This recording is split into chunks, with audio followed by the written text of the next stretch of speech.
Hello, everyone, and welcome to Thoughts and Coffee. My name is Sarah Barnes-Humphrey. I'm the founder and host of Let's Talk Supply Chain, the Blended podcast, and the founder of the Blended Pledge. Now, before we get started, we just want to take a moment to thank all the veterans in our community and beyond. Your service and sacrifice inspire us every day, and we are so grateful for you. Now, we have a great show for you. We've got Jason coming up from OneRail. But before we do that, we've got a lot to talk about. So first of all, I want to give a shout out to the Secret Society of Supply Chain. It's our free membership group for all of you. We're creating a community. So head over to secretsocietyofsupplychain.com to get your membership today. We also have Women in Supply Chain Connections.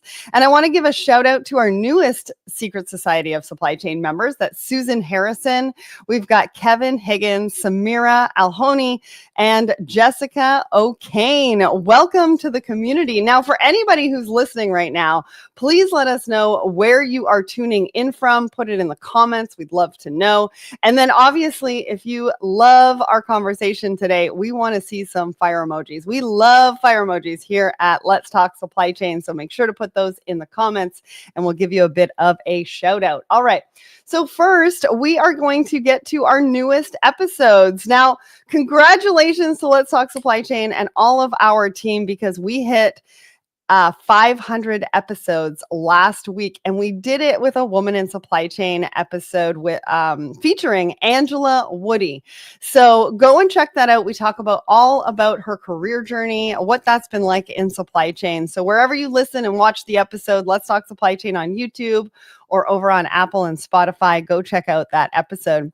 We've also got episode 501 that came out last week as well, or this week.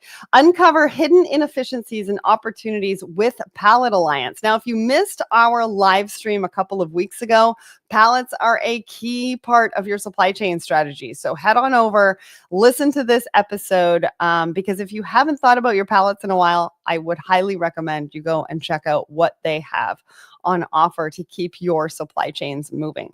All right, we've got some events coming up live tomorrow, 1 p.m. Eastern. I hope you're going to join me for this one. This is going to be fun. We're going to be talking to OptiLogic. We're also going to be talking to Diana from Cencora, and we're going to be talking about scaling supply chain decisions, what that looked like for Diana and her team, the challenges that she went through, the solutions that she was able to put in place, and what does that mean for her supply chains today. So click the attend button, even if you can't attend live, and we will send you that link. All right, Friday, 10 a.m. Eastern, Eric Johnson is going live for TPM today, and he's talking about goodbye truckload RFPs. Hello, smarter freight buying. I mean, who doesn't want to say goodbye to RFPs? So I'm going to be tuning into that one. I hope that you click the attend button and join us on Friday. And then next week, we've got a brand new show that is starting, hosted by Chris Hamley, and it's called The Performance Paradox, a roadmap for supply chain operations to suck less. I mean, who doesn't want that? That's happening at 2 p.m. next Wednesday. So click the attend button and join us for this new live show. And then, of course, we've got our in-person conferences. Katie Date and I are going to be doing a workshop next Thursday at the Woman in Supply Chain Forum, and we hope to see you there. I'm also going to be doing a book signing. I'm going to have some books available for purchase, and we're going to be doing a Woman in Supply Chain dinner that night as well.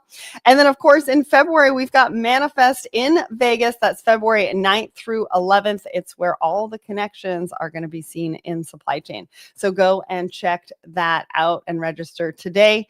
And last week, I don't know if you caught this, but I was in Paris for Thoughts and Coffee. And the reason I was there was for Visibility Now with Shipio. Go and check this out. We did a live from on-site with all of the interviews that I did with companies like Vita Coco. We had Toyota, and we got some really great insights on this one. So go and check that out. The link is in the comments right now for you to go and look at that, or it's on the Let's Talk Supply Chain YouTube page.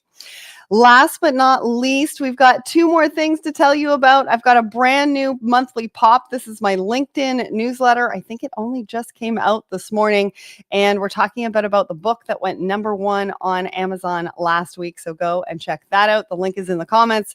And then, of course, Blended Pledge. Now, this is the nonprofit. We give away grants to cover travel expenses so that diverse voices can say yes to speaking engagements. We have opened up nominations. We are looking for volunteers for a certain couple of spots that we have open. I think it's only open for another week or so. So please go and check that out. And we'd love to see you volunteer for us or with us and the team that we've already built. So go check that out. The link is in the comments. I hope to see your application because we've got a lot of great people on the team. We'd love to have you as well. All right. Now it is time to bring up our guest for today. Jason, are you ready for this? Good morning. How are you? Hey, good morning, Sarah. Good to be with you. Great to see you. Nice to start a Tuesday with a fellow Canadian.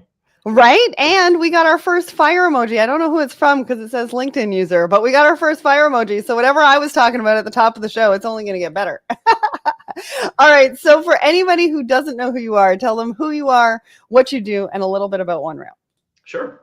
So I'm the Chief Commercial Officer at OneRail. Joined OneRail earlier this year, and we help enterprises really optimize their last mile operations using AI and real-time decisioning to orchestrate everything from internal fleets to third-party couriers or a combination of both, ultimately so that our customers can deliver reliably and scale efficiently. So I always like to say, in a nutshell, we solve one of the hardest problems in supply chain today, which is how to deliver reliably at scale when demand, capacity, and a flurry of external conditions are constantly changing.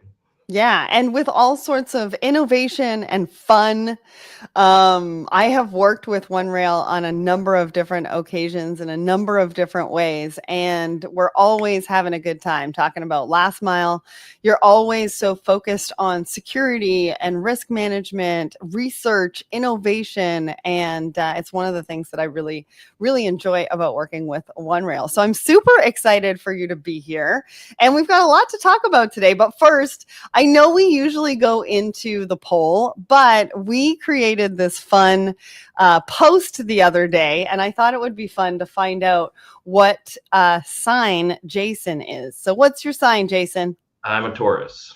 All right, let's go find that. So Taurus, the reliable supplier, stable, steady, loyal, but don't you dare change the ERP system. You'll still be using Excel in 2040. How accurate is this, Jason? That's incredibly accurate. So funny. That is so funny. Well, I hope everybody goes and checks it out. I'd love to hear from you as to which one is your horoscope. Now, for me, my birthday is on Thursday, and so I am a Scorpio. And so it says, the strategic negotiator, mysterious, intense. Your poker face in supplier meetings is a supply chain weapon.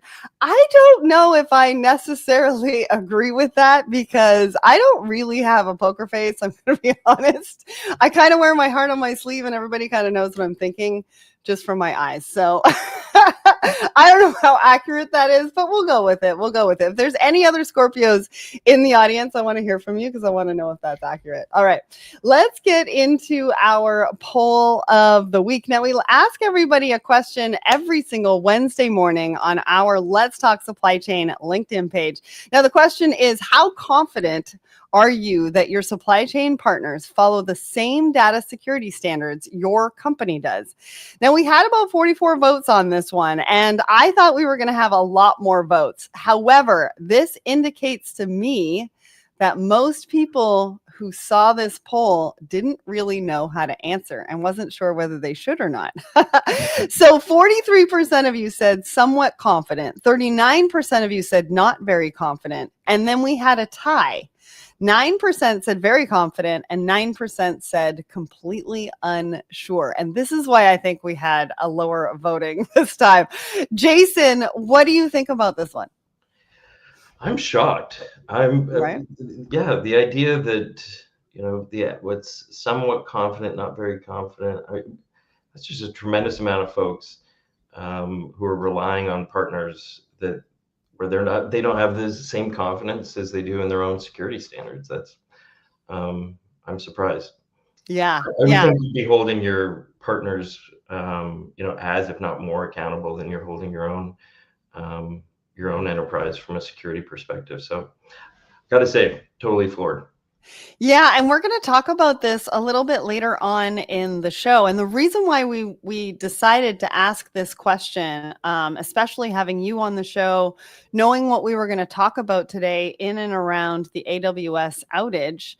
And actually, this is even, I think, more serious than even cybersecurity threats, or at least equal.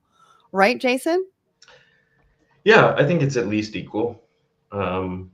Any disruption, certainly in the supply chain, regardless of what the root cause is, I think has to be taken equally seriously. So, yeah, I Yeah. would say equally for sure.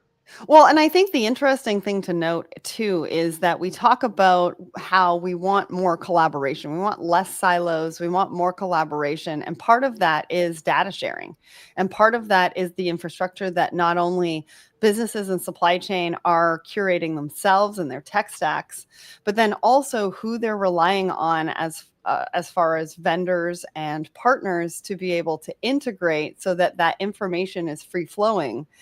But there's another layer to that in the fact that we really need to double down on what security looks like within that environment, within all of those partners who are connected, and what are the sort of the non-negotiables, right? Sure. Yeah, absolutely. It's, any one enterprise is dealing with a web of partners out there in their own individual ecosystem. And so I think that's where we have to start holding everybody accountable to some level, standard that's consistent across the board, so that ultimately you can go to market knowing that across that ecosystem you've got similar security standards. So Yeah. Well, also now's the time of the show that I usually ask for a bit of a market update. So Jason, what are you hearing? What are you hearing from the market? What are people thinking about? What are they worried about? I know we're fully into Q4 at this point.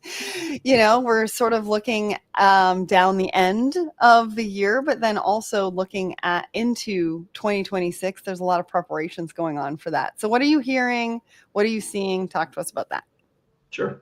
Especially as folks are starting to think about what their strategic initiatives are going to be for 2026, and are starting to, go through budgeting cycles to fund that work. We're definitely starting to hear folks thinking about delivery as a growth engine. So, where historically delivery has been, thought of as logistics, or something that just happens, or something someone else in some other department takes care of. Delivery as a growth engine is definitely starting to make it to the boardroom. And I think it's been there for a little while, but the momentum that it's gaining is pretty tremendous right now. So, I spent, before joining OneRail and spending a few years in enterprise technology focused on supply chain, I spent about 25 years of my career on the industry side as a retailer. And when I think back to what we used to think of as end-to-end supply chain, the supply chain ended, on a shelf or a slotting location in a DC, Right. or on a shelf at a retailer in a store at a mall. That was the end of the supply chain. Promise fulfilled, right? And it's so different than that now. The end of the supply chain is the customer's doorstep. Mm-hmm. And so it's just exciting to see last mile start to gain so much momentum, like I said, in boardrooms, because really the doorstep is the moment of truth with the customer in my mind. And ultimately that's where the brand value is either realized or eroded, and folks are certainly starting to think about that, take it seriously, and it's getting a lot of investment as well. Yeah, absolutely. Now, if you want to find out more about OneRail throughout this discussion, we've got a QR code in the top right. Go and click that. That'll take you to their website so you can learn a little bit more. And I appreciate that. I mean, it's right. And we're talking about delivery to doorstep. And I even had a conversation, I think, earlier on this year, and it was like delivery into the change room, which was one of the retailers were thinking about and talking about how they were going to make that happen. And so it really is interesting. And another part of that, I want to throw this in there with our first article, is actually space delivery. And I think it's interesting because we talk about last mile delivery in a variety of different ways. And this one actually talks about how they are thinking about last mile delivery from space to Earth. And one of the interesting things was that they can deliver to Earth within an hour. So everybody, the Amazon effect has now moved its way into space. Jason, what did you think about this article? I love this article. First of all, I'm a bit of a space nerd, so I enjoyed reading it and thinking about the different applications. Interestingly, the first thing that popped into my mind as an aside was, you saw the Hunger Games movies? Yeah. Remember when they're like in the game and the tributes get the things that come from the viewers and send them? That was like the first thing I thought of. But anyhow, it's unbelievable that that our ambitions from a logistics perspective have now expanded beyond Earth. And what I think about is ultimately is that I'm not sure customers right now are asking for spacecraft delivery, but what they're definitely asking for is for certainty.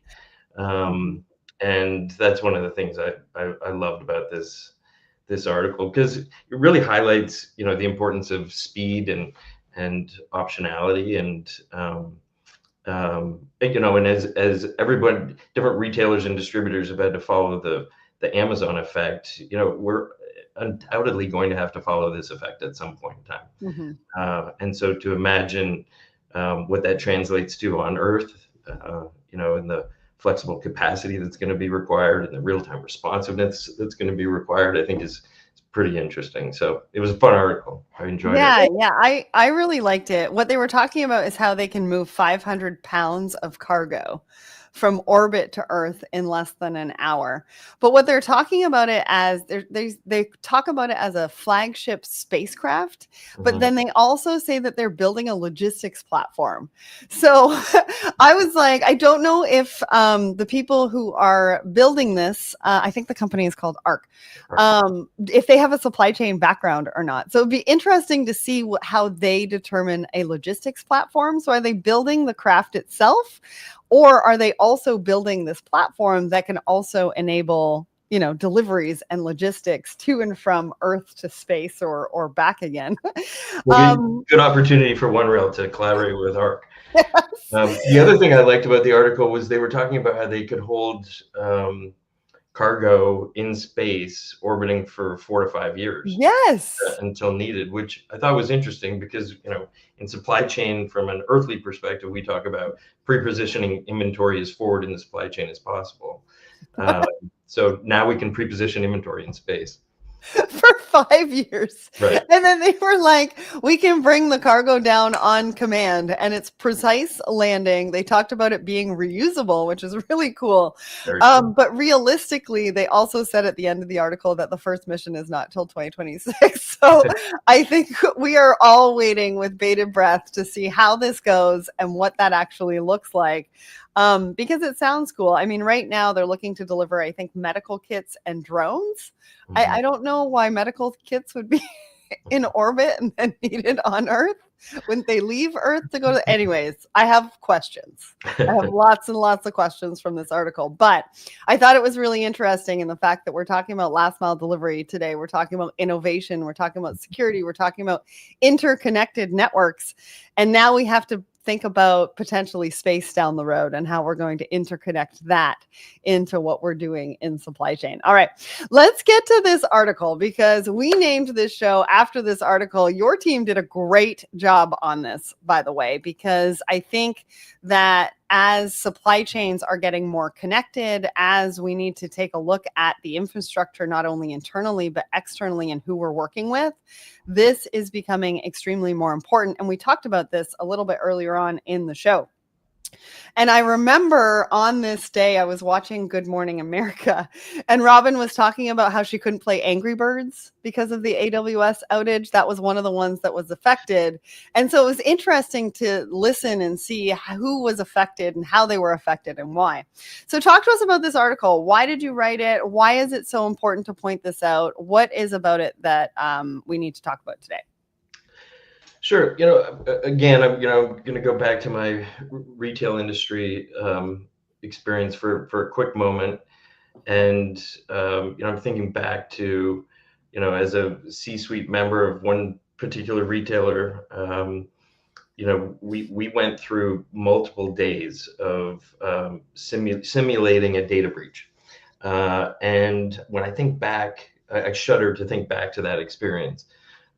Because of the extent to which it breaks trust with your customers and the extent to which it immobilizes an entire organization until it's been solved and ultimately rectified. So, it's really not a risk you can afford to take in the near term, from a customer perspective, or in the long term because of the implications that a data breach or security breach could have on your company. So, like I said, it makes me shudder to think of the near term and long term impacts of a breach or an outage. And I think what this really served to highlight was, to remind folks in the supply chain that it doesn't have to be a security breach to cause mass disruption. This is a digital service continuity problem in my mind.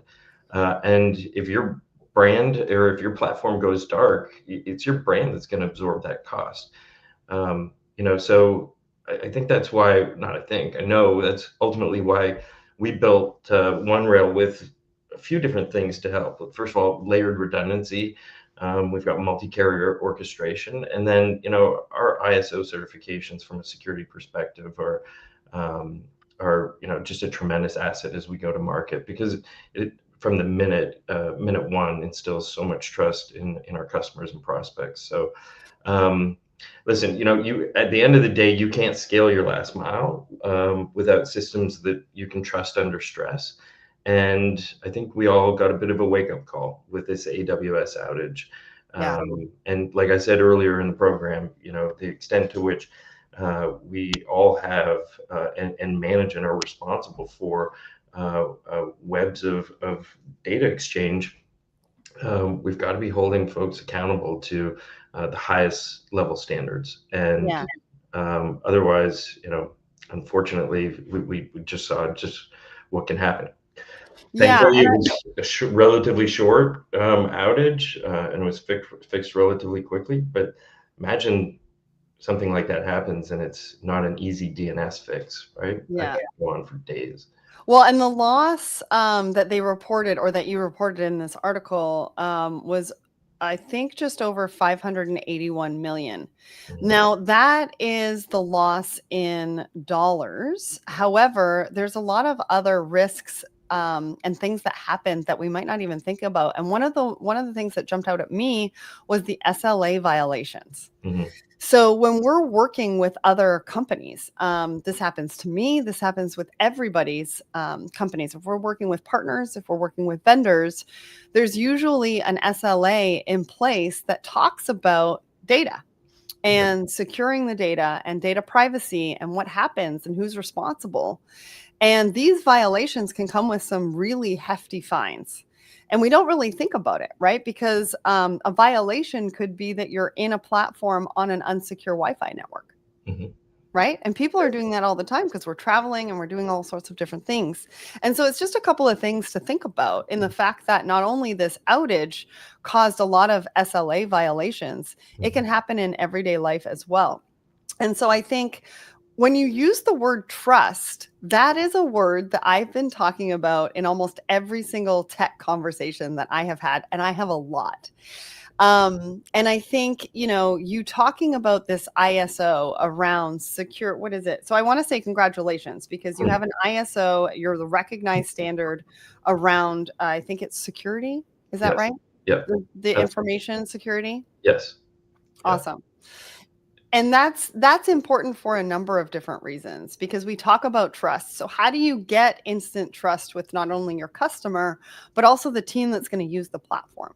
Right. We talk about implementation of softwares and technology. Trust is going to be the thing that is probably going to take the longest in ensuring that those teams that are using the platform trust the information, trust the data, trust the solutions that are coming out of it. And so this really brings to the forefront how important that is, but Mhm. also it brings to the forefront how important questions like, how much do you know about your partners and vendors infrastructure? And how do you know whether to trust everyone? Mhm. Jason? Yeah, you can't really know off the bat. The one of the interesting things about having sat on both sides of the table, as a technology provider and as a retail industry, leader within supply chain, you can look for the leading indicators that you're entering into a trusting relationship. Certainly there are things like our ISO certifications that are ultimately a badge to enter into the relationship with, that gives you instant credibility. And the team at OneRail has worked super hard to achieve those certifications. But it's really not until it's boots on the ground, you're starting to deploy a solution, starting to engage in the change management with having a solution adopted, until that's really where you start to see the early indications of the extent to which you can trust a relationship. And I think that's why so many organizations put so much time and effort into upfront agreements, right? Master Mhm. services agreements and order forms, because it at least establishes the rules of the road, Yeah. The knowing non-negotiables. non-negotiables, and Mhm. accounting for the things you can't foresee at that point in time. And I always think that's good, and I always like to think that it's good. It's always nice to sign an MSA and an order form, and I always like to think about it as, let's sign it, let's agree on the rules of the road, but let's put it in a drawer and enter into the relationship with all the trust in the world. And Yeah. And eyes wide open. eyes wide open. Yeah. Yeah. But and you have to have that perspective, because at the end of the day, when you're an enterprise technology provider and you're partnering with folks who have customers on the other end of the equation for them, they're entrusting you with fulfilling every promise they make to their customers, and Mhm. we've got to take that seriously, and we Absolutely. certainly do at OneRail. Well, I appreciate you for talking to us about that article. There's a couple of examples in there. So head over to the article to find out a little bit more about United National Foods and Muji. There's some examples about infrastructure and cybersecurity and all that kind of stuff. So go check that out. Plus, remember to get the QR code, because we're only about a minute and a half away from ending the show. Grab the QR code. Go and check out a little bit more about OneRail. I want to give a shout out to Waleed. Thank you so much for joining me. And Leah Kim from Seattle, Washington, joining us over on my personal LinkedIn. Thanks so much for the shout out and the happy birthday messages. Last but not least, we have a very quick article. We're not going to get too much into it just because of time, but I wanted to bring this to the forefront because General Mills is investing $54 million in an innovation hub for the next generation of products. Now, this is B2C. This is talking about innovation and research around consumer products. But the reason why I bring this up is because I've been talking a lot about testing and pilots when it comes to supply chain technology. And I think it's important that we take a look at what's happening in B2C and we think about what's possible in B2B around research and innovation. I know OneRail is very much about research and innovation and making sure that there's testing and pilots and that it works for everybody. So Jason, real quick, we've got about 30 seconds. What did you think about this article? I love this article. Like you mentioned, Sarah, research and innovation is at the heart of everything that we do at OneRail. And so, it was easy to relate to the article, certainly, and to understand what General Mills is trying to do. And, in terms of thinking about how it impacts the supply chain, you're going to need delivery models that are going to flex, anytime you're starting to innovate in products. So it was a neat article. Like I said, something that we can certainly relate to. And yeah, Yeah. Yeah. So highly recommend you go and check it out. It'll give you some ideas of what you can do within your B2B environment. Jason, thank you so much for joining me here on the show. And I want to give a shout out to everybody who was watching and listening. Thanks so much for joining us this week. Next week's going to be a great show as well. So I can't wait to see you back here next Tuesday at 10 a.m. Eastern for Thoughts and Coffee. Jason, thanks again for joining me today.